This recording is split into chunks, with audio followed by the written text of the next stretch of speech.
All right, thank you very much, Director of Ceremony. Allow me to write on the already existing protocol.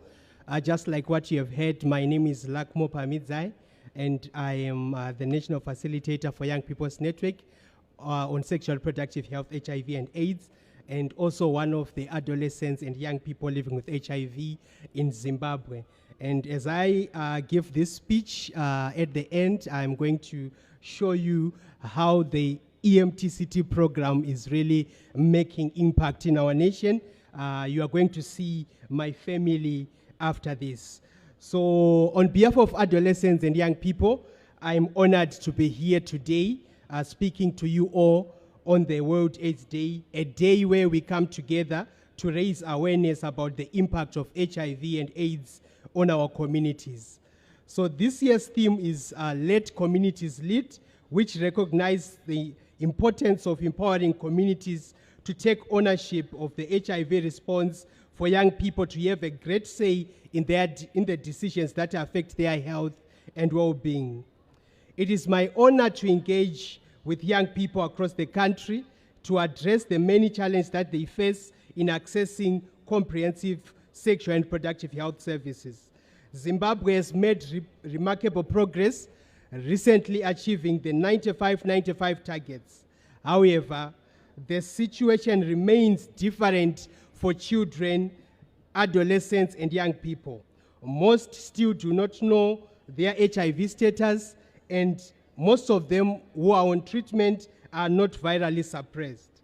Additionally, these groups lack comprehensive knowledge on HIV, which hinders their access to treatment and care.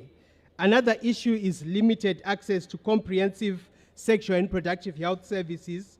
Young people, particularly those who are in marginalized communities, they face significant challenges in accessing these services due to social and cultural barriers, among others.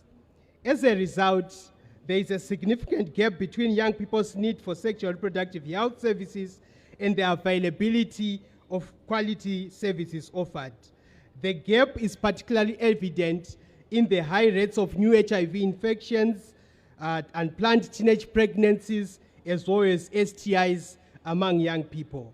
So it is very crucial for young people to be at the forefront of the HIV response and have their voices heard to develop effective solutions that address these challenges. This year, as we celebrate World AIDS Day, let us remember that as young people, we have power to influence decision-making, change policies, and to hold our governments accountable in addressing issues of sexual and reproductive health and HIV. We must empower ourselves as young people and our communities to lead in the HIV response.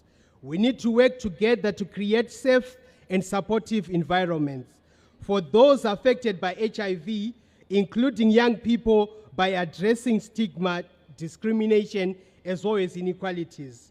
I call all of us here today to work hand in hand with policymakers, healthcare workers, and community leaders to ensure that youth-friendly health services are available and accessible to young people, and that young people continue to be included in the planning, implementation, and evaluation of programs and services for HIV prevention, testing, and treatment.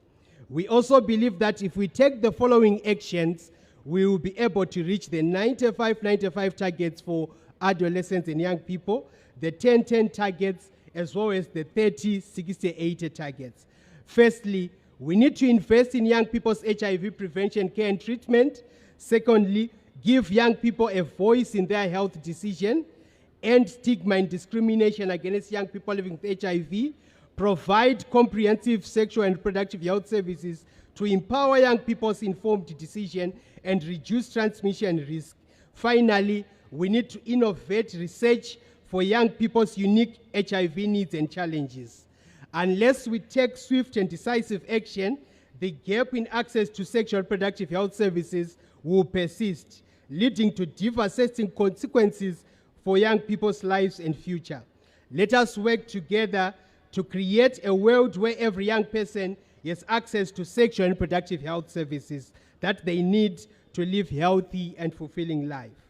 On this World AIDS Day, let us raise our voices and unite as young people to champion our rights, demand access to quality sexual and reproductive health services, and advocate for policies and laws that promote our rights and work together towards an HIV and AIDS-free generation.